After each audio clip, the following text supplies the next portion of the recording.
We're doing it. It's like going to be it. fine. Every time you click the clack, I know. I see your little eyelashes flutter. It's like when I was in my brother's fucking car in like middle school and he would like blast it. And like every music? time, blast his music. It was always Eminem or something. And every time I'd be like, God damn. I feel like the bass is hitting me. The snare? I don't even fucking know, man. It's so goddamn loud. It hurts. I can feel a pressure change in my eardrum. And that clack does it too for some reason. It just gets you. My eyes are like, protect them. I think it's because you're not in control of it.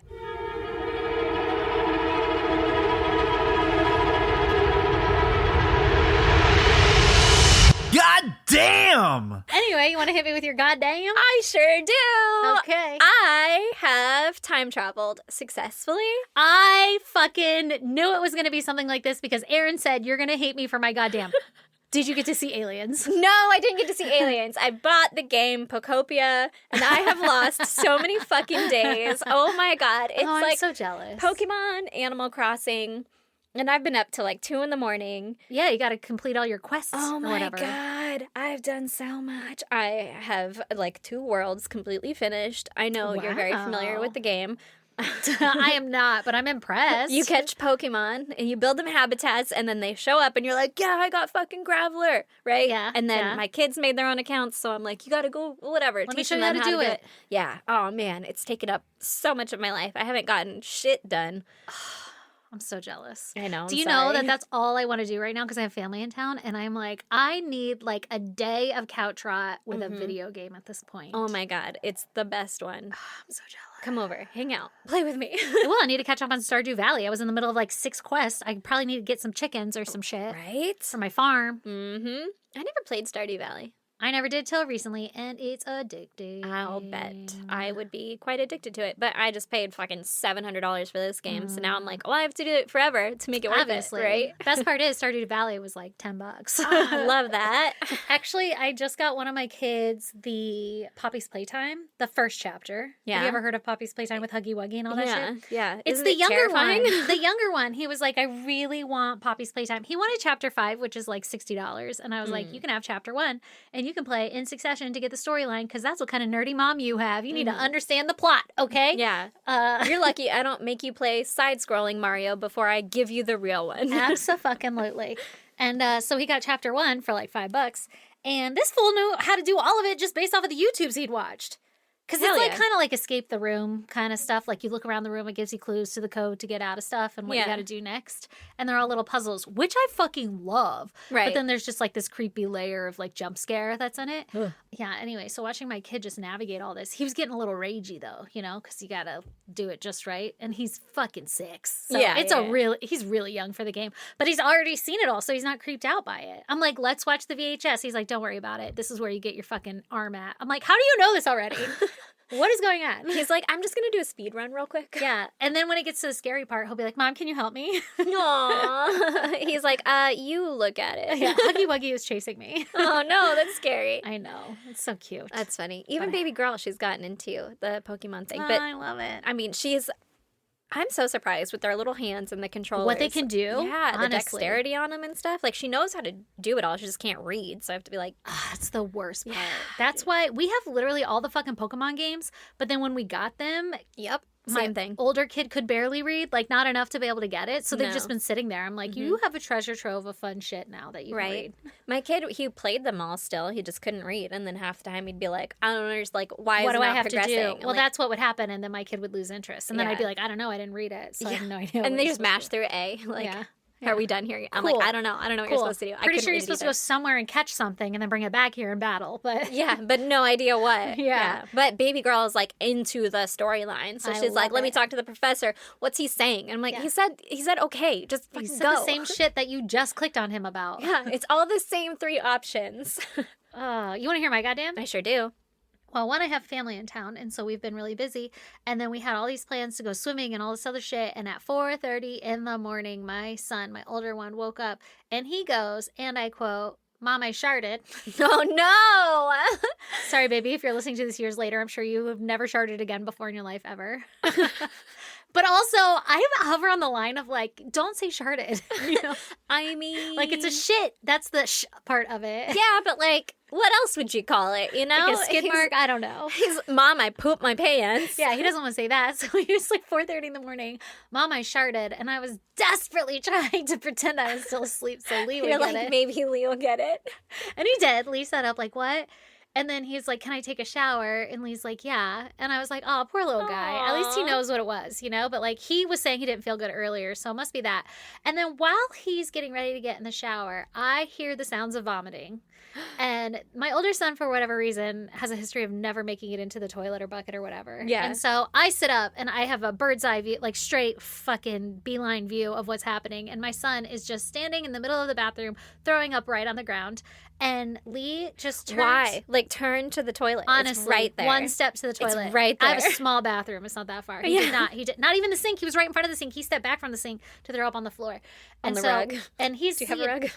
I have one of those stone Oh, rugs no, that you it'll told me never about. come out of that. So, yeah. That shit wicks it right up. So we're in the middle of like the second, one vomit, second roper. I don't know what I call it. Please don't call it a roper. Second gag sesh. And Lee turns, because now I'm sitting up, right? Lee turns, his back was to me, turns and looks at me and shrugs like, damn, he's throwing up. And I had to say, guys, at 4:30 in the morning, I had to say, maybe guide him to the toilet. Because Do you want to gave figure up. that out? He's like, I don't know. It just got worse. Out of my hands. And when I tell you that I am so shocked by the people in my life who do not respond to emergencies well, because that is how I grew up. So like, my time to shine is in an emergency, Yeah. okay? And I was choosing to sit this one out, horrified by everything I was seeing. Anyway, so then Lee immediately turned back around. It's 4:30 in the morning, to be fair. He just woke up. He's like, I being am asleep assaulted. and now this is happening. Yeah, he's being assaulted. He's like, is this actually a dream? Can I go back to bed? And I'm like, maybe guide him. And so he gets him in the toilet, whatever. My main goddamn is just that shit splattered everywhere. Like, I don't know how much he got out of him. Because by the time I had come back, Lee had used a fucking bath towel to clean up the vomit. And there were chunks. And I was coming back with paper towels and Clorox wipes. And he just, girl, who does laundry? Me? Me? I'm like, who's going to rinse out those chunks? Lee did it. He was nice enough. But like in my moment. Did he rinse them out outside or did he just pop that shit straight into the washer? He did it in the laundry room basin sink, and then I had to pick it up and put it in the washing machine, and it was so wet it dripped vomit water all over my floor, and then I had to bleach the floors there because my I'm God. terrified of having another fucking event where everybody comes over and they all die of SARS Do or you whatever the mean fuck pandemic? my house has. Yeah. No, my goddamn karaoke party when everybody I ended up know. vomiting everywhere. Your fucking pandemic. Of 2026. Your own pandemic. Yeah. Stacey's pandemic. Yeah, so I'm like 4:30 in the morning bleaching everything. That story is just like, that was a profound amount of vomit. And then I kept him home the next day. And Profound amount of we were already on spring break, but we had plans to go swimming and shit. And I was like, hey, guys, family, you're going to have to hang on your own because my kid's sick and he's fine now. And so now we're supposed to all hang out next week. I have to alert the fucking masses, evidently, because I don't want to get shit talked about. You guys coming over and everybody getting sick again. Right. Which I didn't know I had to alert the goddamn media every time my kid threw up. But fuck. Please take an ad out in the newspaper. Let this serve as an announcement. If you come to my house, my child probably just threw up. It doesn't matter when this comes out. I don't fucking know what happened. They're Why? always fucking throwing up. I are. told Brandon about it and he was like, that kid always throws up. And I was like, I think But he you can know make himself throw up. You know what's funny, though? When everybody came over, it was the other kid that had thrown up. Yeah. So that one hadn't thrown up yet. That's so funny. He just didn't feel good. Does he have it now? Is it just I don't running know. through? I don't know. Oh, my God. But I literally, and then right after that, I read a comment of somebody saying something mean to me about the podcast. And I was like almost trying to go to sleep, but like about to cry. Like, this is my worst fucking moment. Like, I just want to have nice things and a nice place. Why? And people to God, like me. why? So that's my goddamn. Is Well, like, fuck what that the fuck? and fuck them. And it's okay. Yeah, we got through it. And he's fine now. I mean, it could be way worse. He'd be having a fever and all this other shit. That'd be my personal nightmare right now. Right. But I have no idea what it was. And then, of course, when you say, like, you know, to my family, I'm like, he threw up. They're like, was it something you ate? I'm like, bitch, I don't know. Sorry, not bitch. It's my family. But, you know, I'm just like, girl, I don't know. We're here. Your guess is as good as mine at this point. Yeah, like nobody else is puking. He's been to a few different parks. He was at some a fucking play trampoline places. park. Yeah. He was at a goddamn He's been Padre at game. birthday parties. Yeah. He's been in stadiums. He's been on baseball games. He could have eaten dirt. Yeah, he was with you. Yeah. I don't know. But I don't know what everybody wants to pin it on something you ate, and you're like, Yeah. I didn't throw up, and I've eaten all the same things. Right. It must have been the chicken. Or they try All and right. find out where it came from. Yeah. I don't know. I'm not a detective. Fucking China. He doesn't feel good. Yeah, exactly. Oh, this one's not. This one's from a different place. Maybe Yeah. Australia. Why are you asking? Did you throw up? Yeah, right? Is it from you? Are you concerned that you brought it in? Why? Why the third degree? What are you, a fucking cop? Is what you should respond next time. They just want to help. Oh my god. Anyways, that's my goddamn. It's Yeah. more puke, but it's spring break. You know, at least it's spring break. I hope I don't get it, but I haven't. Yeah, Been so in your if you house hang for out, long. I mean, yeah. So, do you want to hear about my case today? I sure do. Bom, bom, bom, bom. On episode 377. Woo woo. Woo. I'm going to tell you about Matthew Mellon. That's a fun name. It is a fun name. Okay, so Matthew Taylor Mellon the second. Okay. I don't know who the first was. And I know a lot about his family at this point. And there was no other Matthew that I found. Oh, that's weird. I know. Maybe he's a grandpa or something. That's weird. Maybe that Matthew just didn't do anything, so that's why I didn't read about it. You know, I didn't actually follow the family tree. The first one was a Matt. Dude, I call him Matthew this whole time, and I'm like, at what point am I allowed to just say Matt? I feel like on page 4, you guys know each other. You know? Yeah, but I bet I'm just gonna stick with his Christian given name. Yeah, I like it. It's So- very biblical. Right? So Matthew the second was born on January 28th, 1964, Okay. into the historic Mellon family. Oh, they're historic. I've never heard of them. Me either, but guess what? They're What pretty did they historic. make? Melons? They have a fucking dynasty that Oh. became one of the wealthiest and most influential financial families in United States history. Well, that's why I haven't heard of them. No, because we're poor. Oh, I'm not in those circles. Oh, it doesn't have anything to do with me. I don't bank with the Bank of Mellon. Yeah. Oh, that makes sense. They're smart Damn and it. wealthy. Okay, Cool. so the family's fortune began with Thomas Mellon, who is Matthew's great-great-grandfather. Okay. So I'm just going to give you a little bit about Matthew's family history so we can understand who we're dealing with, okay? Yes. So now Thomas Mellon, he opened the Mellon Bank in Pittsburgh in 1869. God damn. I know. So around the time everybody's making banks, okay? You know, like, I have Okay. money. You want to borrow some of it for a slight fee? And then I'm just going to build my dynasty off of it. He's one of those families. Okay, must be nice. I know. Over time, the Mellons invested in major companies in industries like oil, aluminum, and electricity, which gave them enormous influence over American business for more than a century. So not only were they in banking, banking obviously kicked it off and they made a ton of money. And then they were like, I'm going to buy all these precious metals and oil and all this other shit so that I can be very involved and very rich and create like a fucking legacy for my family name. Okay, yeah. A little bit of a, dynasty, as you said. Exactly. The Mellons were also heavily involved in cultural and educational philanthropy. And they funded institutions like the Carnegie Mellon University. I don't know all of these, which I feel like after I explain them, I should have known them. So I'm just going to briefly explain them. Okay. So this is a university that was founded by Andrew Carnegie, and the Mellon family became major supporters over the years, and they helped fund scholarships, research programs, and campus development. And their involvement helped the school become a leading center for technology, business, and the arts.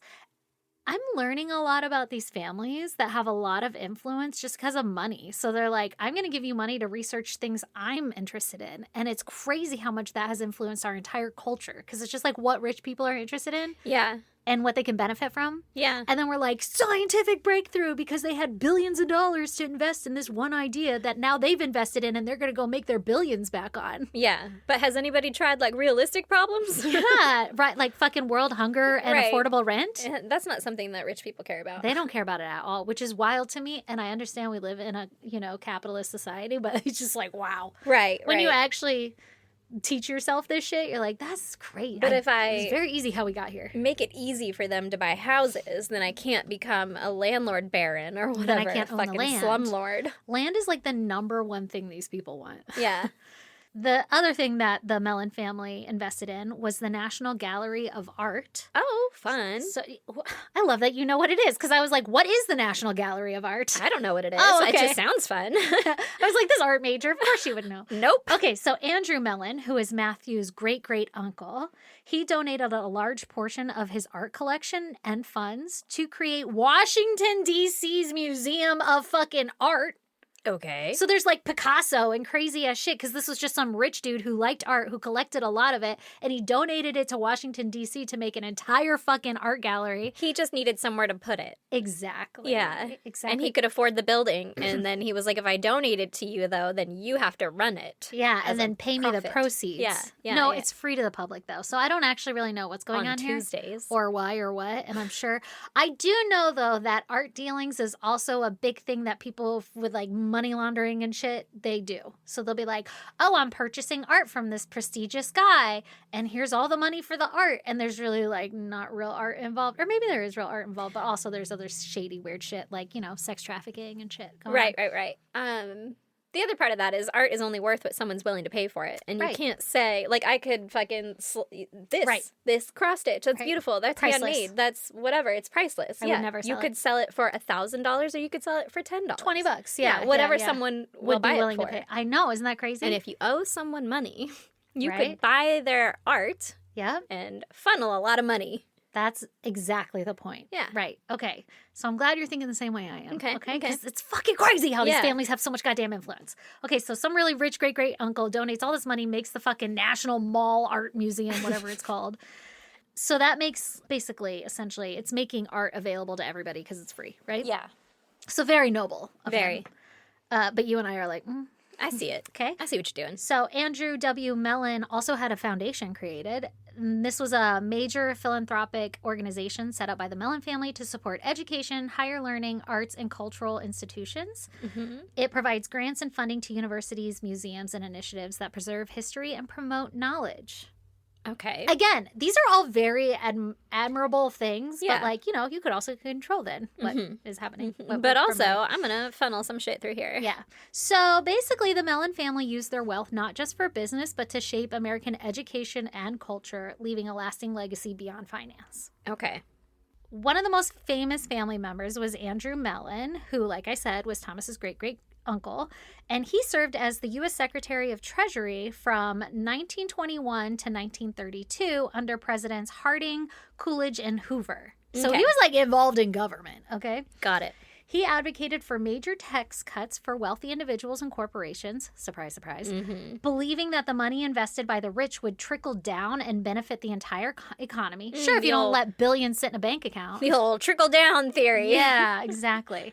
During the 1920s, this policy coincided with the booming economy and a skyrocketing stock market.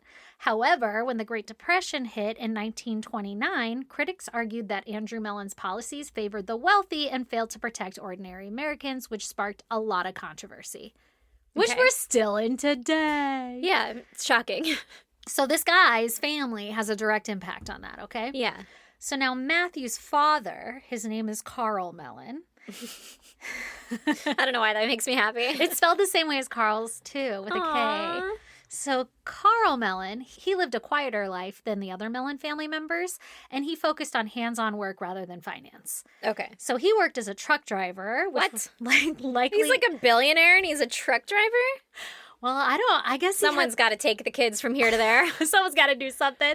I don't know why, but he basically lived a working class capacity rather than like corporate management or whatever, which he probably could have gotten into pretty easily. But he did have a family trust, right? Like the great-great-grandfather that started all this shit, there's family trust for basically anybody in his lineage. And the family branches off several different ways, but they're all basically involved in the bank, except for Carl.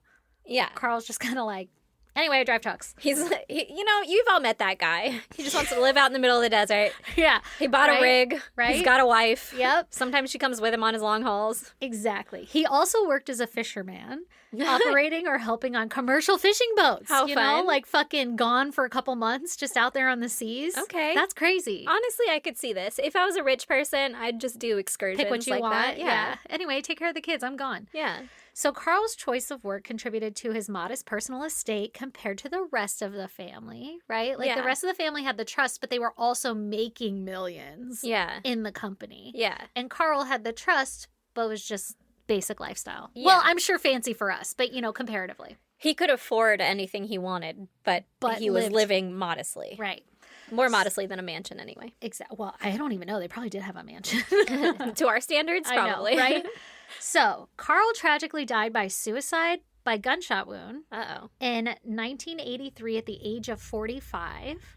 Okay. This is the dad? This is the dad. Okay. Matthew was only 19, and this event obviously deeply affected Matthew. Now, I want to dig and be like, what were the circumstances of his gunshot suicide? Right. I couldn't find anything. Okay. So I think I need a little bit more time to dig, but we'll just put a feather in the cap there. Okay. So he dies by gunshot.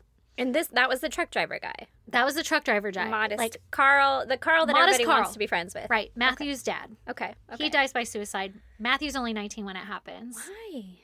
I know. I don't know. Do whatever you want with your trust.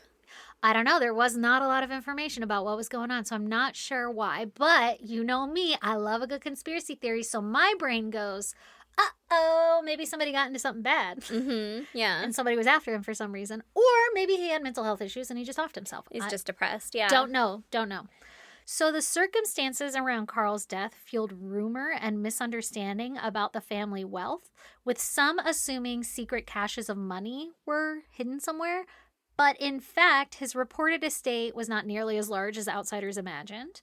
His father's actual estate was only valued at $100,000 when he died. Oh, wow. So it was the family trust that really kept Matthew afloat because he inherited his dad's percentage of the family trust or whatever when his dad died. And so Matthew starts to live off of that around 20 years old. Okay. Wow, that's... But his dad's actual estate, he only had $100,000. And that includes like the cost of his house, car, all of his assets, you know? He was only worth $100,000. But then he did have the family trust, which was worth a lot. Okay? Yeah. So Matthew inherits the trust after his father dies. And he reportedly received the trust in pieces as he reached adulthood. So like at certain ages, he'd be granted a certain amount of money. Yeah. Makes sense. But he often complained of being, quote, cash poor, despite the family fortune. Okay. Just for some context. I'm sorry. First of all, if you're 20 years old and you come into, I don't know. A trust.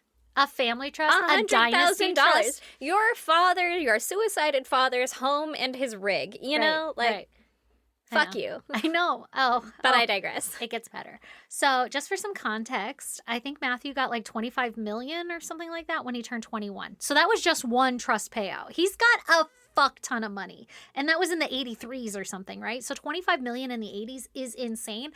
And Matthew lived like it was insane. Like, he was spending his money. Oh, my God. And it doesn't sound like he was really working or anything. Also, cash poor? What the fuck do you mean? I don't know. I wonder if, like... tied up in assets. Okay, call your fucking guy. Yeah, cash They can take it out at any time. I think that's exactly what he fucking means. So... Yeah, but they can. Like, I know. You still have some money. Can get that whenever you want. Fuck you. Right. Okay. Man, I want things like that to complain about. God, me too. That and not being able to take a nap or something, you know? Mm-hmm. Like, I want those to be my biggest problems in life. I tried so hard to take a nap. I just couldn't fall asleep. I laid in bed for hours. Oh, God. Oh, my God. Okay, so Matthew Mellon was raised in Manhattan, Palm Beach, Florida, and Northeast Harbor, Maine. Mm-hmm. So, like, kind of all the major hubs of, like, the well-to-do, right? Yeah.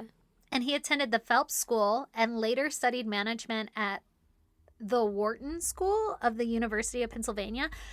Now, just for the record, I listed these like I should know what they are, but I don't know. I'm guessing they're very prestigious schools because I went to a community college and then a state university. So same. So I'm not well aware. When you said Wharton, all I could think was Waldorf, but I think that's from Gossip Girl. So like the island, Wardolph's Island or something. I don't know. It's like a fashion line, at least in the movie. I don't know if it's real. Oh. Well, I could be saying Wharton wrong, too. There's an H in it, like WHARTON. Yeah. Anyway, evidently that school and the University of Pennsylvania is where Trump and Elon studied. Oh. So, yes, it is an elite school. Okay. I like how one of them was a last name, one of them was a first name. I know, right? You know who I'm talking about. Both one name. Well, if you had said Donald and Musk, I would have been like, what? Who's that? So I chose the right ones, Trump and Elon.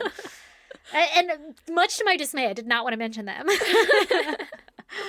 But I wanted to give context, like high society, elite society, right? This is like where rich people send their kids. Precisely. Gotcha.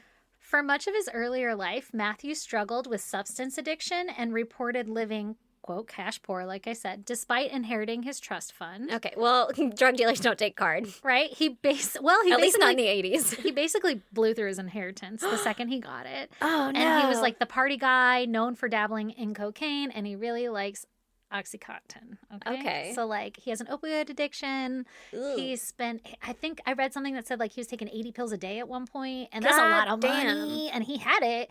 And also stories of him just, like, going in and buying Ferraris, like, 10 on the spot, 3 on the spot, or whatever, you know, like, and then he'd be like, oh, I don't have any more money, and he's just, like, waiting for his next trust fund to cash out, you know? So I heard whatever, that there's a celebrity that went and would buy watches because he was cash poor, right? And he was addicted to drugs, and so his money was like tied up and they wouldn't give it to him, so then he would buy watches and then go sell the watches at a pawn shop to get cash or whatever. I wonder if it's like that kind of thing. I wonder. Like buying a car to go sell it. What a dumb way to just throw your money out. Literally, yeah, you're wasting a lot of money doing that. Because they're not going to pay you get a job. the same as you just bought it for. Yeah, 100%. That's the whole point of how you're going to sell it. Yeah. It's like driving the car off the lot depreciates immediately. Yeah, but... Maybe he was doing the same thing, but he was like picking things that he could enjoy first and then pawn off later when he needed drugs. Makes sense. At some point, Matthew is eventually convinced that his addiction problem was bad enough that he needed to seek help. And so he started attending Narcotics Anonymous. Okay. Matthew met a British fashion entrepreneur named Tamra Mellon. I don't know her maiden name because they're going to get married. But meets Tamra. Oh, I thought that was the whole first name. I was like, Tamra Mellon. I've never heard that name. No. Tamra Mellon. Got and it. Then I'm realizing I didn't put her maiden name in. But he meets Tamra at Narcotics Anonymous in London in 1998. Okay. Because they're both in recovery for addiction, okay? Who knew that's where the fucking 1% was hanging out?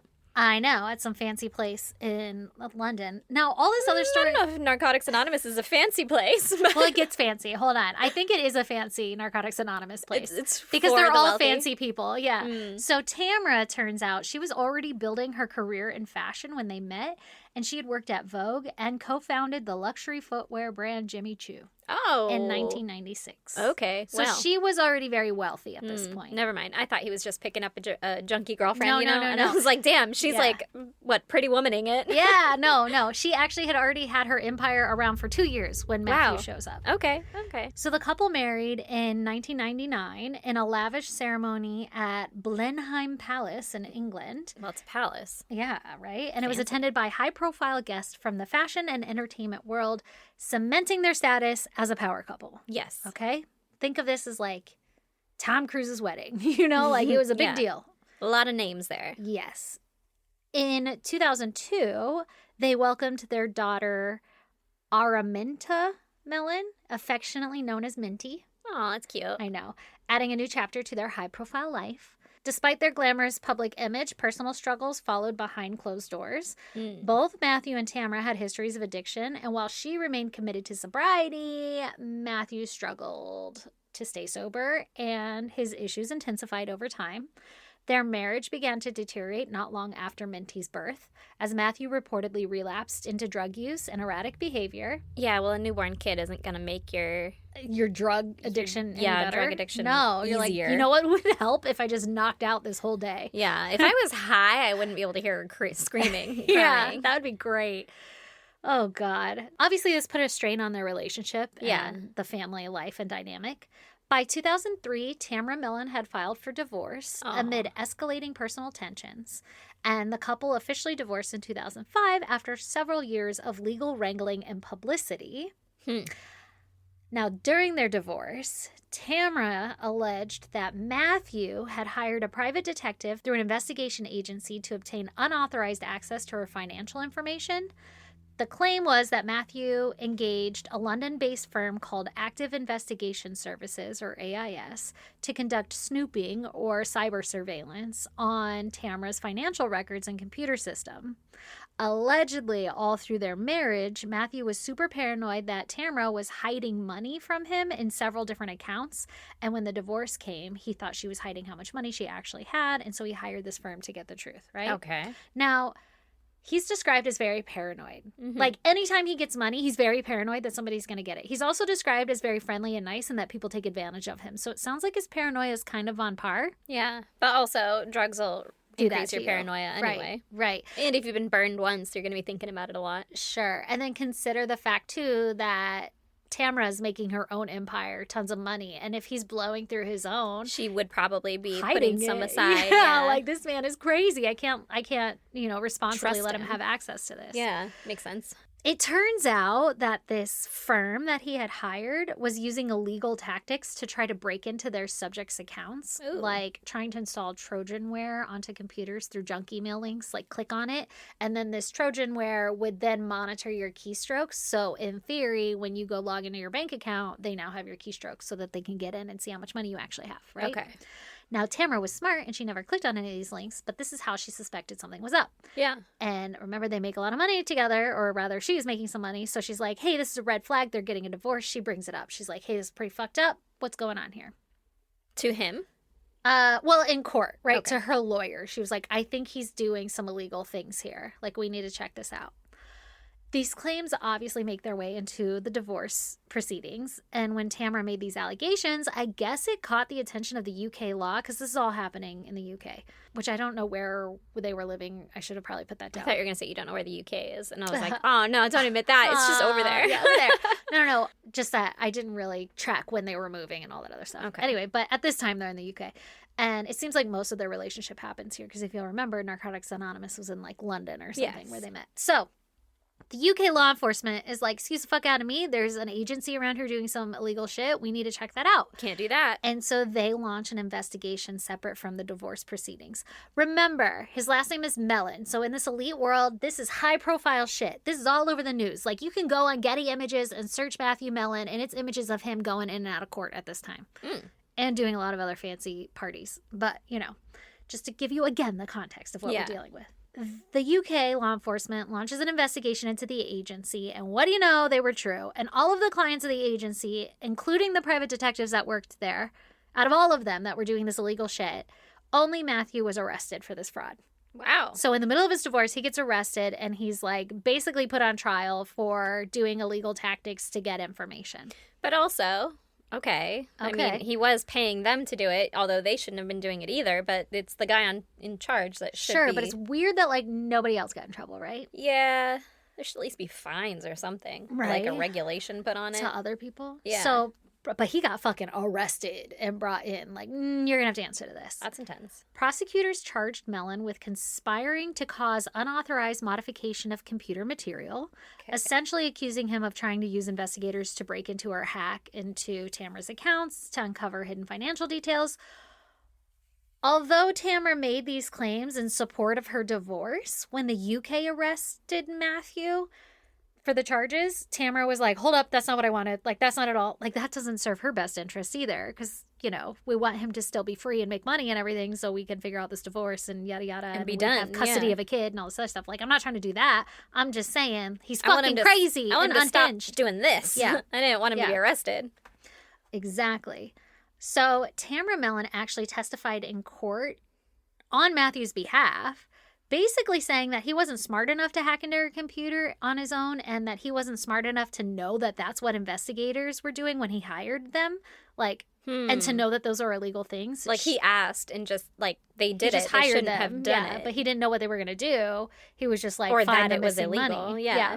He's just this wealthy guy that pays people to do things and they do it. Yeah. He doesn't necessarily look into it first. Exactly. Okay. And she described Matthew as being so absent-minded that he couldn't manage basic tasks, which, I mean, fair if you're high all the time, Yeah. And said he hired investigators after his own legal team could not secure financial disclosures he wanted in the divorce proceedings. So she's like, he's totally not capable of hacking anything or knowing even that that's what was happening. So, like, basically it was a character witness against him. Like, he's too dumb for that. Yeah, like, he didn't do this on his own. Yeah. And after a 2-month trial in London's Southwark Crown Court, Matthew Mellon was acquitted. Ooh, okay. He was found not guilty of the charges related to hiring investigators to snoop on her finances. The defense argued Matthew had simply been, quote, duped and gulled by the investigation firm, paying about £12,000 for services that were allegedly illegal without his direct knowledge of or understanding. Mm-hmm. So he gets off on that. Okay. Tamara Mellon continued to grow her Jimmy Choo brand after the divorce, eventually selling her shares and later founding her own namesake luxury fashion line while maintaining a public profile in fashion and business, which I'm going to touch on a little bit later, okay? Okay.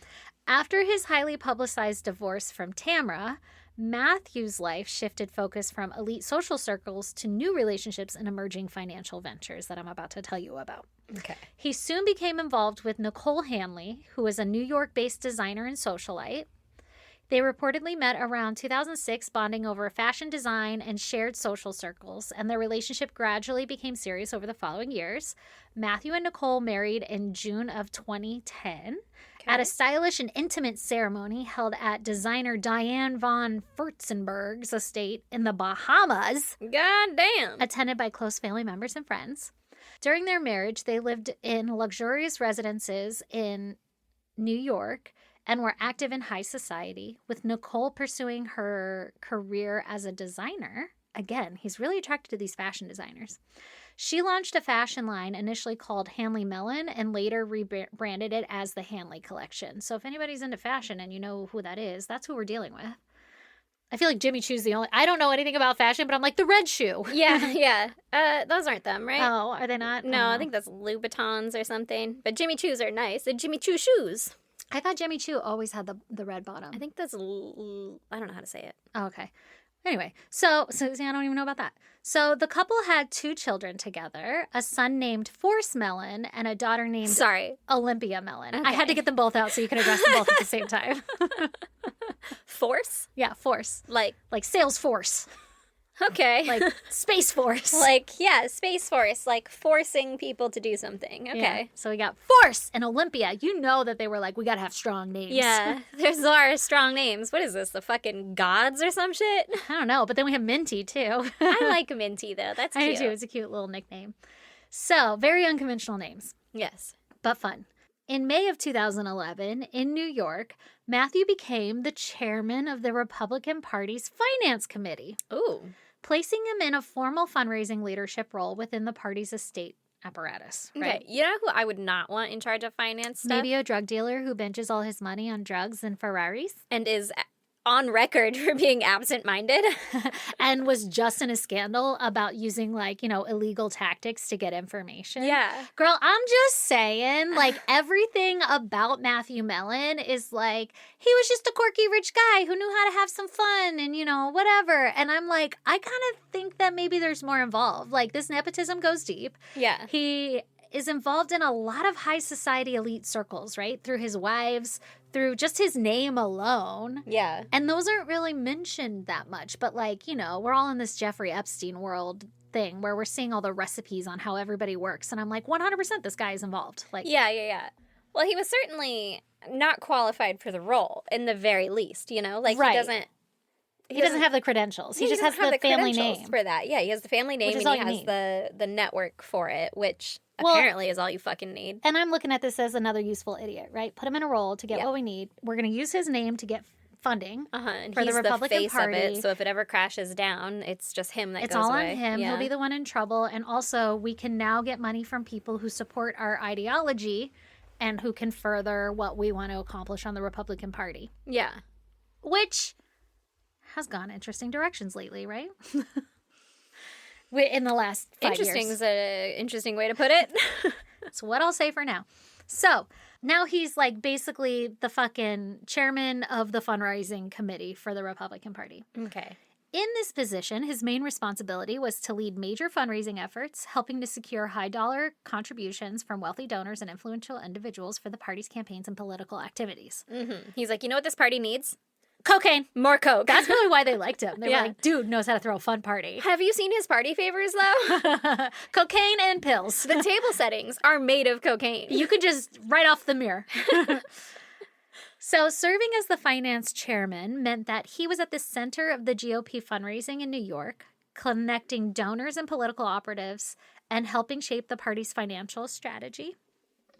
I just want to take a second here to make a note and say that it is here that I find my first Jeffrey Epstein breadcrumb, which you know that's why I'm covering this guy. Obviously. Okay? I figured from banker. Yeah, the moment I started talking about boring shit, you're like, there's going to be a tie here. Okay? Can't wait to find out how this motherfucker was sex trafficking. So this is just the first little breadcrumb I get because the Republican Party chairman who appointed Matthew as the finance chairman, so like the chairman of the whole chair. Okay. That guy, his name is Ed Cox. The chairman on the throne. Yeah. Cox. Cox. And he solicited, so he's the one who voted Matthew in. He was like, you should be our finance guy, right? Now, I found Ed Cox all over the Epstein files because he was basically soliciting Epstein for funds, right? Like he was like, come to this dinner. We're having an intimate dinner with Mitch McConnell at this house. You know, it's only $2,000 a plate. Come hang out for a couple hours and, you know, talk about whatever the fuck it is we want to achieve here, right? And so those were all, and it was the same time frame that Matthew was also on the fucking chair for the finances. Ed Cox is reaching out to Epstein. So I'm just saying he was in the same circles. He was certainly in the same fucking room at some point in time, if you ask me. Because why would you host a charitable event without your head of fundraising there? Yeah, right? For sure. Even if it is an intimate luncheon with Mitch. Yeah, but he had to set out the table and be like, have you seen the party favors? Yeah, here's my cocaine. Hello, and Mr. Epstein Jeffrey. had to be like, hey, do you want some bitches to fuck? And he was probably what I have in store for you. Absolutely. But that's all alleged, okay? Yeah. That part? Yeah. Just well, wait. And he's really into the fashion world. And I don't know if you remember, but Jeffrey Epstein was also really into, like, the fashion and modeling. He had his hands in every bucket that Matthew was involved in. Interesting. Yes. And he was, like I said, you look on Getty Images and Matthew is at these elite parties with, you know, beautiful people. And I have Googled their names in the files and they pop up everywhere. Okay? So, I'm just saying. Okay. Keep that in mind. Okay? Noted. Not only are they like in the same social circles for like the fashion industry, but also in political circles. You know? So we're branching out. Okay. We're seeing the web. All right? Around this period in time, Matthew also became increasingly involved in cryptocurrency. Okay. He had already experimented with Bitcoin and was a vocal advocate, appearing in interviews and serving on industry groups like the Chamber of Digital Commerce, aiming to bridge traditional finance like his family's, you know, empire with the emerging crypto world. So he like saw his little opportunity. Like, I'm a banking family and this crypto thing that doesn't involve banks, maybe I can get in there somehow, right? His early crypto work eventually led to a major investment in Ripple. XRP is the like code for it, with an initial stake of around $2 million.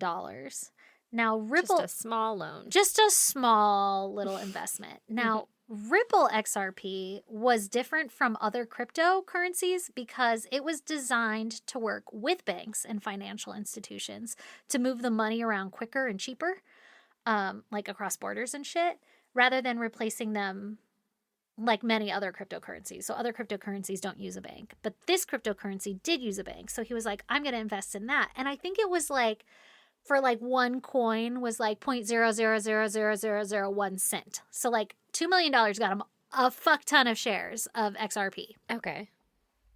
Friends and family initially warned him about the risks, and many thought that his digital currency pursuits were just another harebrained scheme, you know? But Matthew trusted his instincts and continued to focus his wealth on cryptocurrency. That crypto gamble paid off because what began as like a modest investment for him of $2 million reportedly grew to nearly $1 billion in God XRP. damn. At its peak, marking one of the most extraordinary turnarounds from old money heir to crypto billionaire. Wow. Yeah, this guy. So I guess essentially what happened was when XRP was at its peak, Matthew cashed out like $350 million worth of his $1 billion wealth, and the remaining wealth stayed in the market. Friends and aides later said that Matthew was, again, paranoid about his money and the digital theft, and so he would spread his cryptocurrencies across multiple, quote, cold storage wallets, nano memory devices, and concealed accounts under different aliases, insisting that only he has access to the private keys or passwords or whatever. And basically, because I didn't know all this, I had to look this up. A cold storage wallet is a way to store cryptocurrency offline on a physical device like a USB or hardware wallet. And that way you have only private access codes that only you can get. And it keeps your money off the internet. So literally, it's like having your money on a USB port that like only you can access as long as you have the logins. But it takes it out of the fucking internet world. So nobody can hack in and get it. Interesting. It makes it much safer from hacking, but it's also risky because if you lose the device or forget the codes, you lost your money. You lost millions of dollars. Yeah. All right. So that's how he was storing his money. Okay. His paranoid method of storing his wealth basically made it impossible to really know how much his actual fortune was.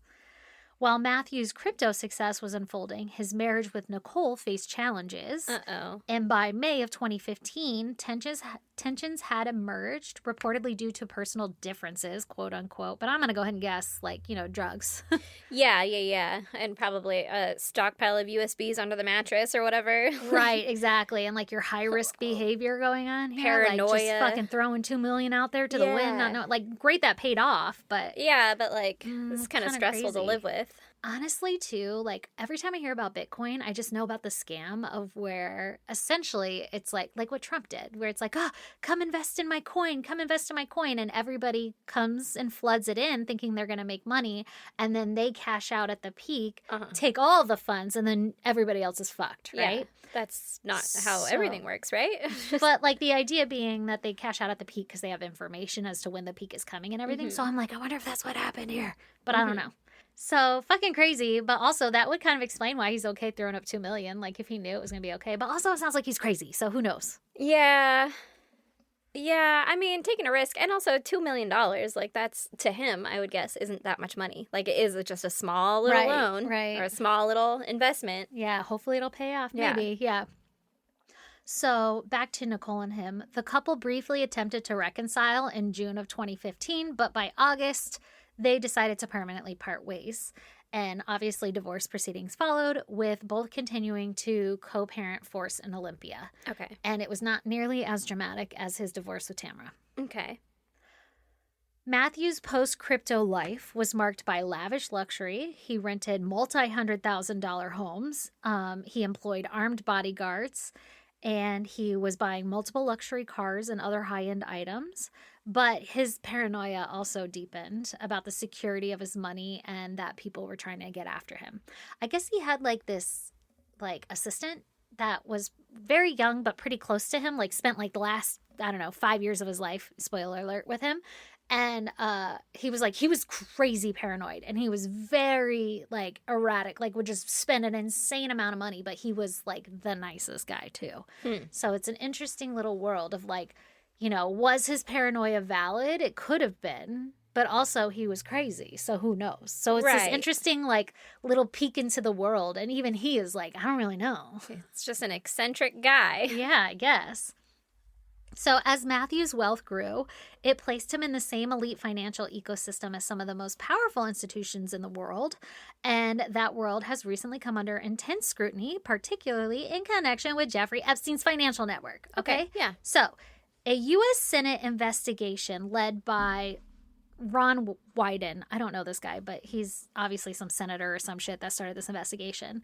And I feel like I should know because I'm obsessed with all this, but I don't yet. So anyway, this guy, Ron, he leads a U.S. Senate investigation, and they revealed that nearly $400 million of Epstein's moved through accounts at Bank of New York Mellon. So like Mellon's family dynasty bank. $400 million moved through there. And these were transactions that raised red flags for potential money laundering. Yeah.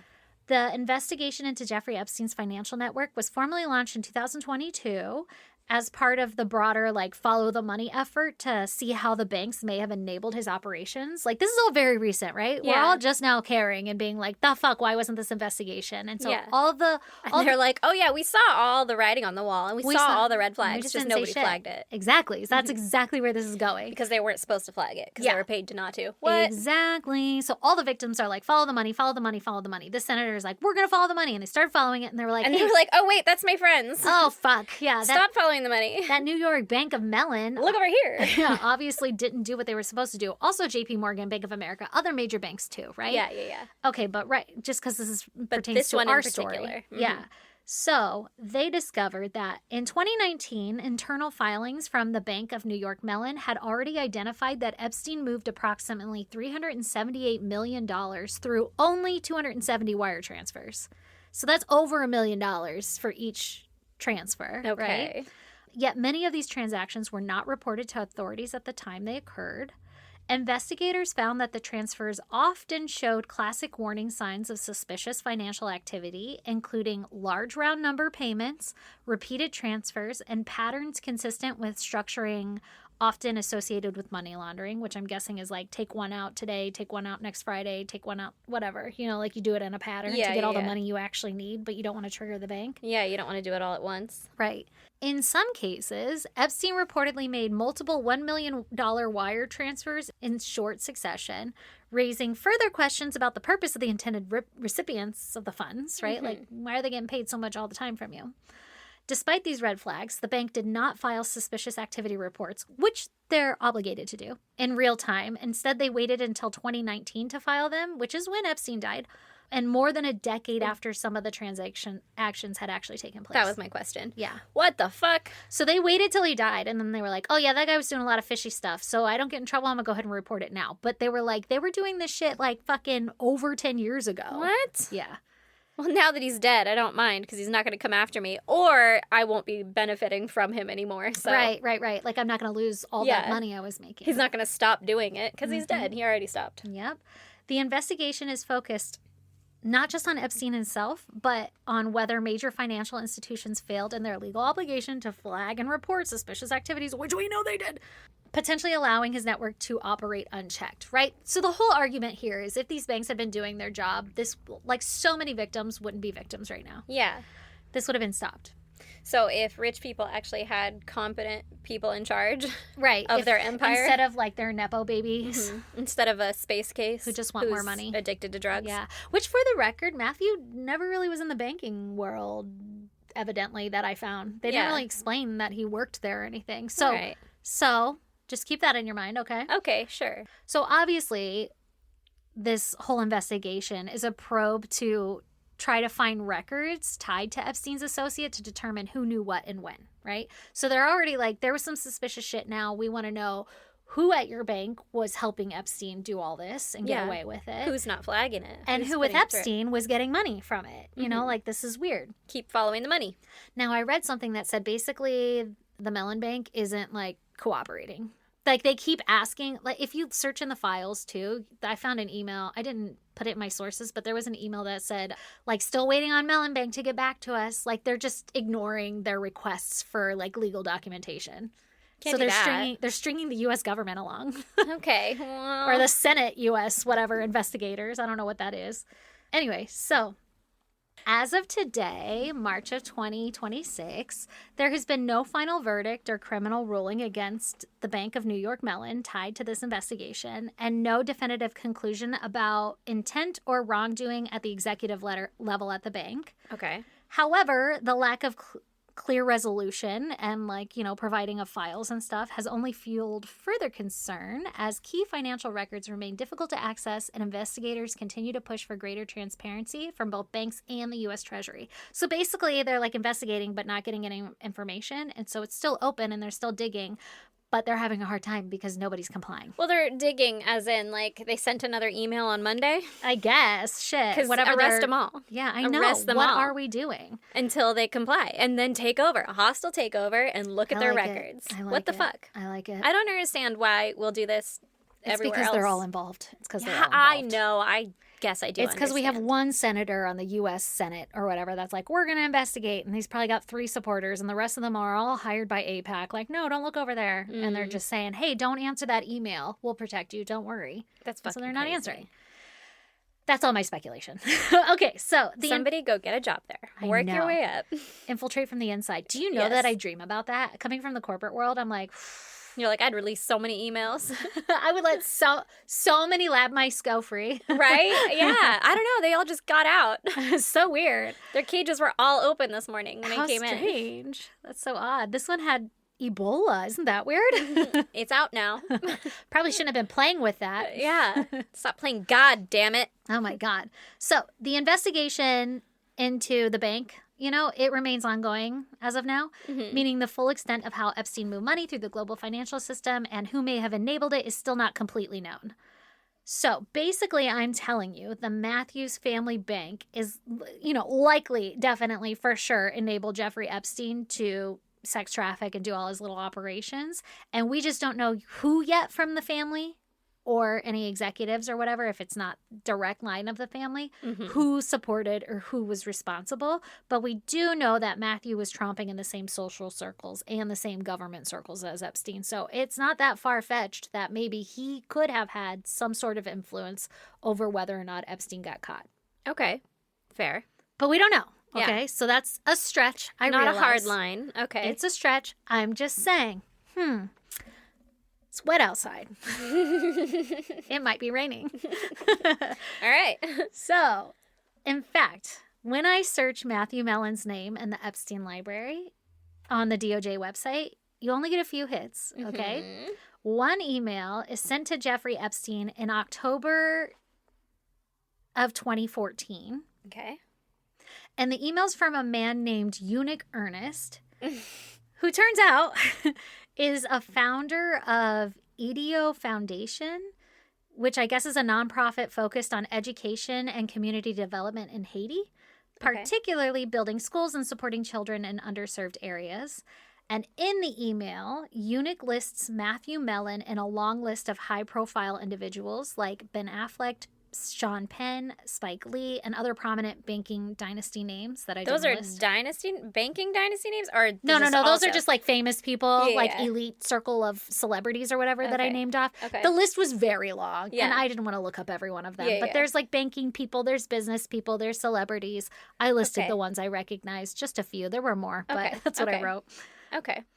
I was like, hold on, Ben Affleck's into banking? It's weird. I wouldn't trust that guy with banking. It's weird, okay? So the email seemed like some sort of cryptic way. It was a random list, right? And I'm guessing that Eunuch was soliciting contacts for fundraising or something and asking Epstein his opinion. And the reason I think that is because Epstein's response was like super cryptic and in broken English, and it suggested different names in Eunuch's list for like different reasons. So it was like, for money, you should contact these banker names. For business, I think Ben Affleck could help you. And then for marketing, maybe somebody who works at Beats. Like, do we know anybody that works with Beats? And I'm like, Beats by Dre? And Dre was in some of these lists. Like, interesting, okay? So I'm guessing based off of, because the way the email starts from Eunuch is like, hey, long time, haven't talked to you. How's everything going? And Jeffrey Epstein replies, can we talk on the phone?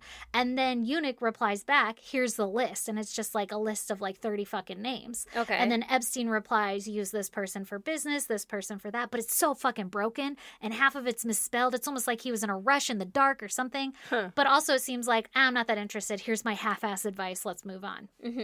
Also, I'll state, I always get these red flags when I see foundations for other countries and shit, just because I had heard, the Erica Kirk thread of her Romanian orphanage foundation that allegedly was where some of these children were being sex trafficked from. Yeah. And so I'm like, wow, if you have some, I'm not saying that this foundation is the same, because I'm sure that you would run in the same circles either which way, and you don't know he's a bad guy and you're asking for advice, and then later you find out he's a bad guy.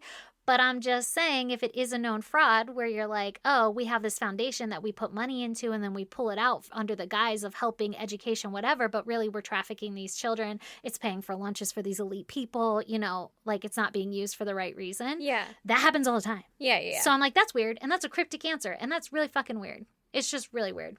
Okay. And so I dug a little bit to see, like, did Eunuch create another foundation or something that people supported? And that was a whole other trail I didn't go down. But the point being, Matthew Mellon's name was included in that list. Another file in the Epstein library shows an email from somebody redacted and to somebody redacted. And it was sent on November 21st, 2019, which was after Epstein's death. So I'm guessing it's not to Epstein. Okay. And the body of the email reads like an extortion ransom letter. Okay. And this is actually why I chose this guy to cover, okay? Oh, okay. So the email reads, I'm just going to go ahead and read the whole email. Okay. Because there is no response or anything. It's just the solo email out there. It reads, Edward, this is sensitive. Who the fuck is Edward? I don't know. And actually at the top of it, because it was a forwarded email. Let me just interrupt you immediately. No. Yeah, that's fine. No, it's fine. Because I did look, and it was from an Ed someone, and I didn't look up who it was. Okay. And I should have, but it was like a random ass name. And I'm like, okay, fucking Edward. We're just getting an email from Edward. Okay. And I'm guessing this is all like FBI people that are talking, and like they forwarded it because it looks like a tip or something. I don't know. Just listen, okay? So, Edward, this is sensitive, so it'll be the first and last email depending on your discretion. You can choose to take it or trash it, but this comes from a person that has been there and seen it all as a former staff at the Zorro, like Zorro Ranch. Okay. The material below was taken from Jeffrey Epstein's home as my insurance in case of future litigation against Epstein. Okay. Sorry, no questions. That's in all caps. What is damning about Jeffrey Epstein is yet to be written. Did you know somewhere in the hills outside of Zorro, 2 foreign girls were buried on orders of Jeffrey and Madam G? Both died by strangulation during rough fetish sex. Here are the video footage of Jeffrey Epstein. Okay? And I'll just remind you guys that right now, the New Mexico fucking state government, I don't know what we call it, state people, state committee, I don't know, Stadies. New Mexico, the state of New Mexico is actually actively investigating Zorro Ranch based off of these claims that there's 2 foreign women buried out there. So they must have had more evidence than just this email to encourage them to open an investigation into Zorro Ranch. And it's actively happening right now. Yeah, but didn't someone high profile buy it and they're like doing construction on it with no permits and everything? Yep. Yeah. Okay. Yep. Just making sure. And also, he ordered like a fuck ton of like sulfur and shit, which could be used for a desalination plant or it could be used to eat bodies. So like, as soon as I heard they were investigating, I'm hopeful, but I'm also like, they're not going to find a body there. Right. It's for sure gone or taken care of by now, but maybe we can find some other suggestive evidence. Okay. Okay. So then after that little bit, there's a list of video footage with a description. And so I'm just going to read them off. It says, link 1, sex video with minor, and it's 13 minutes and 57 seconds. Hate it. Second link, it says threesomes video. It's 27 minutes, 3 seconds.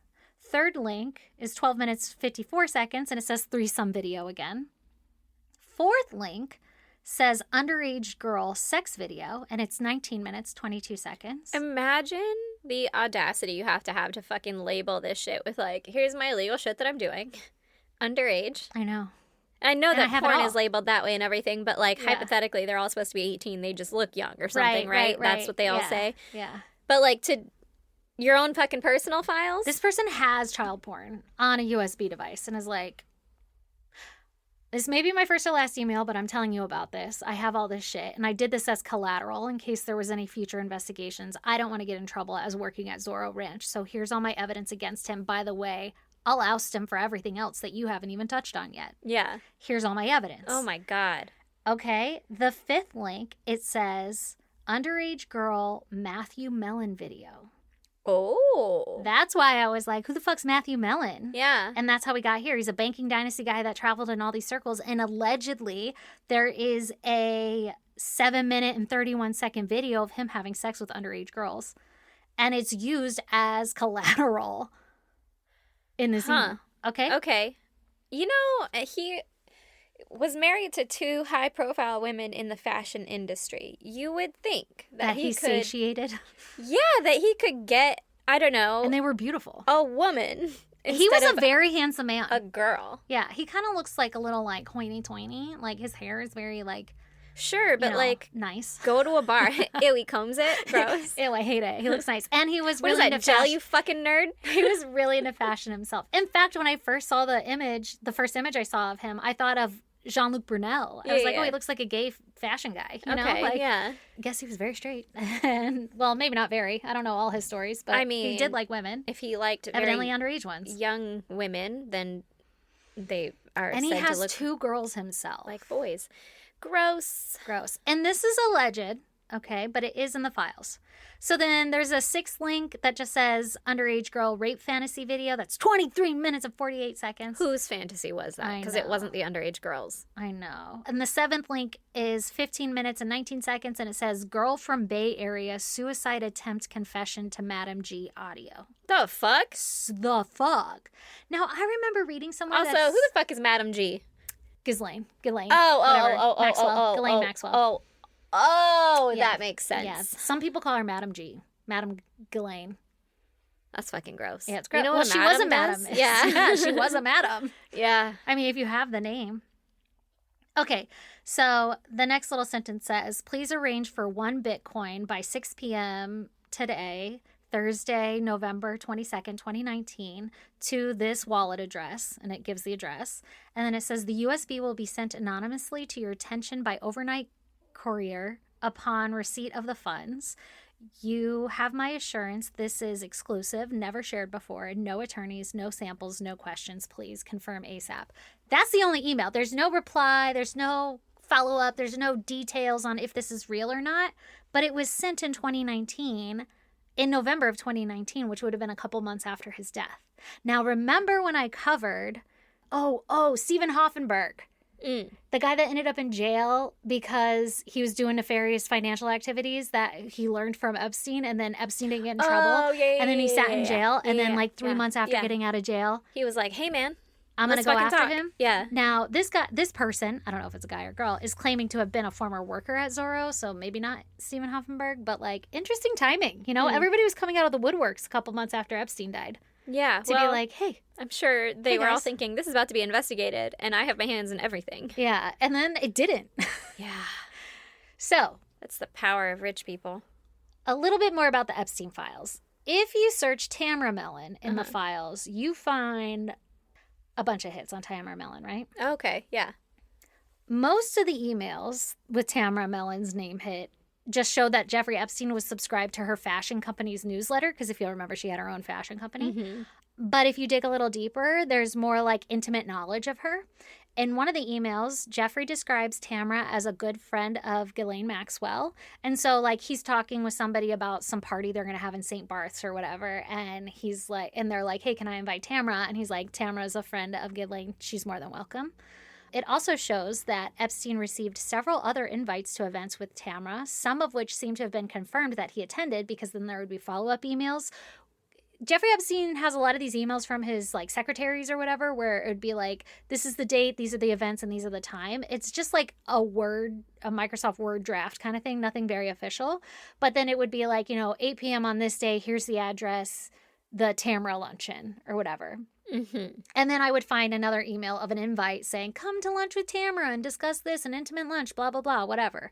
So my whole argument here is that like he was obviously involved in Tamara's world, which would suggest that possibly Matthew could also be involved, right? Okay, yeah. Most of the emails from Tamara are dated post-divorce from Matthew, but still, we don't even know if we have all the files, right? We definitely know we don't have all the files, but also that still could suggest they were in the same circles. Yeah. It to me solidifies, not only was he in that, fucking Republican Party finance committee circle, but also in like going to parties and shit. In fact, many of the emails about Tamara come from Peggy Segal, who is a Hollywood, it might be Siegel. I don't know if I'm putting the wrong is it emphasis. Steven's wife? I don't know if there's any relation, but she is a Hollywood publicist whose elite social connections Epstein used to access powerful networks, which is known, and she's like all over the files. She's basically known as like the dirty, like she puts on parties for all the rich people, but like people now today are like, she's scum because she writes hit pieces on people. These files have revealed all of this. Like she literally checks in with Epstein over every trip and tells her everything that happened, all the dirt that happened. I think so-and-so's dating this person, blah, blah, blah. Like super gossipy girl, but has her finger on the fucking pulse and is the girl you want to know. Okay. And she is the one soliciting Epstein to come to all of these Tamara events. So in the emails when she's like, hey, can Tamara come? And Peggy says things like, I don't understand why you don't like her. She's a great time. And Jeffrey Epstein replies saying like, yeah, she can come, but never addresses why he doesn't like her. So weird, right? Yeah. So, like I said, these people are all over the files. And just by doing a little bit of digging, I was able to find photos of Matthew at an event in March of 2010 called Nicholas Berggrun's 2010 annual party at the Chateau Marmont. Nice. And Peggy Segal also mentions in an email to Epstein that she would be there. Like, she references the event. Okay. So, again, I just went on Getty Images. I Googled Matthew Mellon. And then anytime he was, like, at an event with a bunch of chicks, I clicked on it. And then I would search the files to see, like, was anybody from Epstein's circle there? And Peggy was hit on all of them. So he was going to these fancy... Obviously, he had 2 ex-wives that were in the fashion industry. Yeah. Some of them wives at the time, you know? And so he was at all these parties where Epstein would allegedly also be, or at least people in his close network would be. Okay. Some of the people that Matthew's ex-wives would be photographed with, I could look at the people who they were pictured with, and they were all over the files, too. So, like... Same circles. Exactly. Now, despite Matthew's enormous success in cryptocurrency and the financial rebound of his family fortune, Matthew struggled with his addiction still, right? Mm-hmm. His addiction reportedly costed him enormous sums of money because not only was he seeking out the drug, but he was also seeking relief from the side effects of the drugs and also trying to get help intermittently and going to rehabs and shit. He was having a rough go of it. And he continued his erratic behavior and financial volatility, even when he was winning all this money back. Like, it didn't change. It wasn't like, I'm going to get my shit together. Everything's going great now. He was like, fuck yeah, now I can afford more drugs. Yeah. Also... If you're going a certain way and then you come into a windfall, you're not going to be like, now I'll get my life together. You're like, this is working for me. Obviously, it's working. To combat his addiction, Matthew explored unorthodox treatments, including ibogaine therapy, which is a hallucinogenic substance derived from the root bark of an African plant that I'm not even going to try to pronounce. Okay. Ibogaine is not legally approved in US or UK, but it's been used in some other countries to interrupt opiate withdrawal symptoms and reportedly reduce cravings by acting on brain pathways associated with addiction. It is sometimes described as a, quote, reset for the brain's addictive circuits, though it carries significant health risks, including heart complications and potential for fatal overdose if not properly supervised, which is very interesting because I've only just recently heard about ibogaine. I've never heard of it. I guess it's like some sort... It's kind of like DMT or, you know, MMA. MDMA? I was like, mixed martial arts? Oh, interesting. I didn't know that was a hallucinogen thing. Weird. I guess it could be with all the concussions. I guess it's kind of... Or like DMT, whatever, you know, where you're like tripping out and you hallucinate. Yeah. But this one like rewires your brain pathways so that you don't want your drugs anymore. Like, you're happy just to be. Like ayahuasca or whatever it's supposed to be. Exactly. Like, take you on a spiritual journey. Right. Okay. So, eager to gain back control of his life and to be present for his children, Matthew decided to once again get sober, and he began the ibogaine treatments. Okay. In April 2018, Matthew flew a private jet to Cancun, Mexico, intending to check into a rehab center at the Clear Sky Recovery Clinic for a, quote, touch-up ibogaine treatment.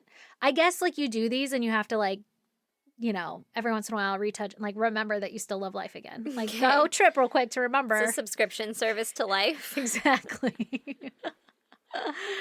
By the way, this is my very limited knowledge, so if anybody has more knowledge and I'm getting it totally fucking wrong, let me know and I'll fix it on the next episode. Feels right. The thing is, though, he flew into Cancun and he never made it to his treatment. Uh-oh. Reports indicate that Matthew checked into his hotel suite at Villa del Palmar Cancun Luxury Beach Resort and Spa. That's where I would stay. Whew. And hours later, he collapsed on the floor in his hotel room. Ooh. He was rushed to Hospitin Hospital in Cancun, where he was pronounced dead at the age of 54. Oh, no. 54. The official cause of death was widely reported as sudden medical event, commonly identified as a heart attack. SMEs. Mm-hmm. Linked to long-term use of opioid addiction. Okay, fair. And physical stress. But some friends and insiders whisper about foul play or that someone might have wanted his wealth and wanted him done and gone and bye-bye. You know, like he had all his shit on like USB ports. Yeah. If they know where that's at and they get to him and they get them and they kill him, then they can have his wealth. He doesn't have like a fail-safe for that shit? Girl, I don't know. I'll tell you a little bit more about that, but evidently his plan was probably about as good as what my plan would have been. Stay alive until you can use it, and then it doesn't matter. Yeah. Nobody will want it then? Yeah. So there were 2 bodyguards with him on the night that he collapsed. However, I wasn't able to find any reports or details of their accounts as to what happened or who the bodyguards were, what their names were they trusted. I don't know anything, and there's no information. I'm also unable to find any autopsy other than just, the tabloids being like, it was probably a heart attack from all those opioids that he used, or any toxicology reports that were published. There's none of that. I don't know. I can't find it.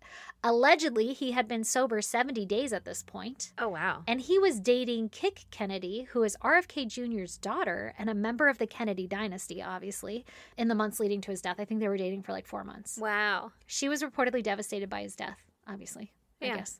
But also, my nefarious brain is like, okay, did he get offed? For some reason. He's one of the Kennedys. Trying to be one of the Kennedys. Can't be too close. I don't know. Can't be too close.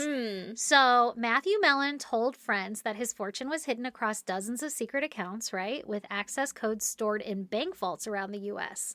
And while he cashed out the $300 million from Ripple in the early 2018 timeframe, the remainder of his cryptocurrency, worth potentially hundreds of millions, remains unaccounted for, fueling concerns among aides and friends about who might have access to it after his sudden death.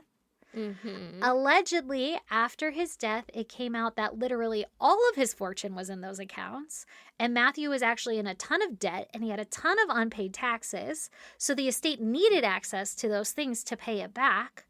Lawyers were able to work with some of the banks and get access to some of his money, although Matthew had made deals with the companies that he had the currency in, that he would only pull out small portions of money between certain amount of times, because if you pull out all the cryptocurrency, it crashes it. Yeah.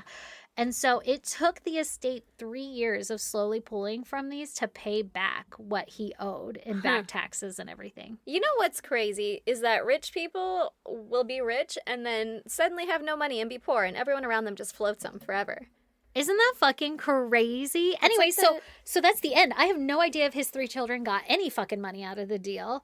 There's allegedly missing money because they don't know if they got all of his fucking crypto whatevers. It's a treasure hunt. And that's a lot of money. Like, that's he only crazy. pulled out $350 million. I did ask how much would it be worth now, and if he took the $2 million out in 2011, it would be worth $1 billion today. If he took it out in like 2015 or something, it was like half of that.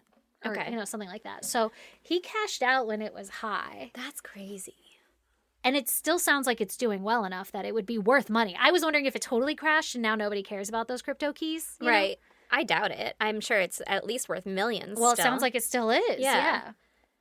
That's nuts. I would be interested to know, like, where his houses went, and I would pull up his floorboards and stuff. I know. I guess he was, like, renting a lot of places, though. And even the places he was renting, they were described as, like, very expensive, over-the-top, futuristic, like, very almost absurd. And he was paying, like, tons, like, hundreds of thousands of dollars in rent a month to stay there. He was pissing his money away. Yeah. That reminds me, that one cryptic email we got with all those alleged videos that we don't know if they've ever been procured or anything like that. Allegedly, in that email, there were 2 images of Zorro Ranch at the location where those 2 bodies were buried. Now, in the images, I saw them on TikTok, right? I didn't include them in any of my shit. I just happened to see a TikTok on it, which is how I learned about the email. And then I looked up the actual email and started my own research. But in those images, it looks just like a random piece of land. Like somebody who's really good at finding out where locations are could figure out where that's at. But it's not like you see the house in the background. It just looks like kind of New Mexico. Like there's a tree with a bend. Yeah. And then there's kind of like a pile of rocks. And you're like, that's a fucking grave. Allegedly. Oh my God. Isn't that wild? That's awful. And Matthew Mellon, evidently. Now, there's been if you Google Matthew Mellon Epstein, nothing comes up. This is all from me fucking digging into his world and seeing, like, it's not that nothing comes up because obviously it came up in my TikTok and everything, but, like, it's not like a straight shot on all the other ones I've told you about that's, like, very obvious that they were all involved and, like, best friends with Epstein. Yeah. This is all just, like, he was for sure in their circle and he for sure had some sort of leverage in terms of, like, where money is going to be spent or whatever for the Republican Party. So those are so many red flags for me. And his name pops up in an extortion video, allegedly having sex with underage kids. See, that's the part that I don't like, you know? No, it's gross. Yeah, that's awful. And I could see a cocaine-fueled person doing that at a party. Oh, I'm sure, yeah. Yeah, for sure. And not knowing they're being videoed. Right. That doesn't make it right. No, Still think he's kind of an awful person, just based off of his money alone, because that's who I am. I mean. And how you choose to spend it. Eat the rich. But, yeah. Right? Fucking wild. That's crazy. But it is one of my looser connections, okay? But also, so I'm sure I'll catch a lot of... You're crazy for it, but I don't think I'm crazy. I think I'm kind of onto something. Okay. Chances are, there's a 50-50 chance, right, that it was just a heart attack or whatever, right? I wouldn't think that necessarily someone killed him for anything, because it doesn't sound like he was actually that important in, like, decision-making, anything like that, right? And just because they have dirt on him doesn't mean that I don't think anyone would try to kill him or anything. But just the fact that he is dead and he had a connection with sleep in an extortion, sleeping with an underage person, he's in the files. I mean, that's bad enough. Yeah, like, we don't need any more evidence. Like, that's about it. See, I think in terms of, like, if he got, right? Because, like, sure, it could be a heart attack. I don't know what his health was, right?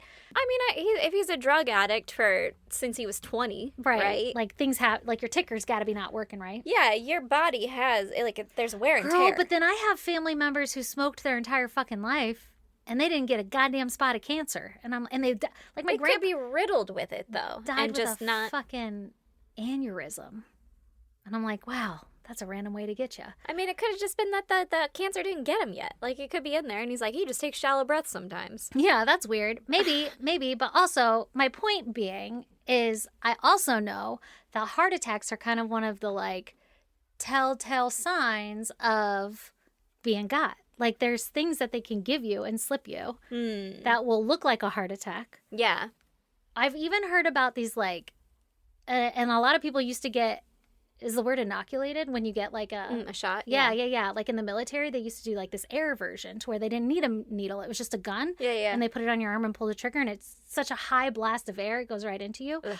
I've heard rumors that that's how people get got. Yeah. And, if there's 2 bodyguards with you...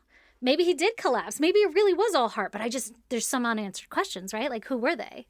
Can we trust them? Did they know where his money was and he got for his money? Maybe not in direct relation to Epstein. Right. But he got for his money and he runs in the same circles. So it's just the same issues being repeated, maybe outside of Epstein. And maybe they are tied to him. I don't fucking know how involved this guy was. Maybe he made a decision that Epstein didn't like, and he was like, you know what? Fuck that guy in particular. Go get him. I got his keys. I know all this shit because I know people here, and they told me his numbers. Go kill him, and I'm taking this money to go do what I want. What year was it that he died? 2018. Epstein went into actual prison in June of 2019, and then he died in August.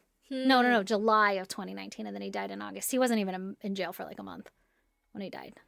Maybe it was a little over a month, but Yeah, I remember that. That was fucking nuts. It's crazy. I also don't think Jeffrey Epstein committed suicide, so, Well, no, neither do I, but that has a lot of blatant, I won't call it evidence. Right. Questions. Right. So, I'm not saying he got, because I don't know, but I am saying he's somebody we should look into, and he might be somebody who, people in that circle could benefit from if he was dead. Yeah. Or be the guy that they all relied on for the whole banking glitch situation.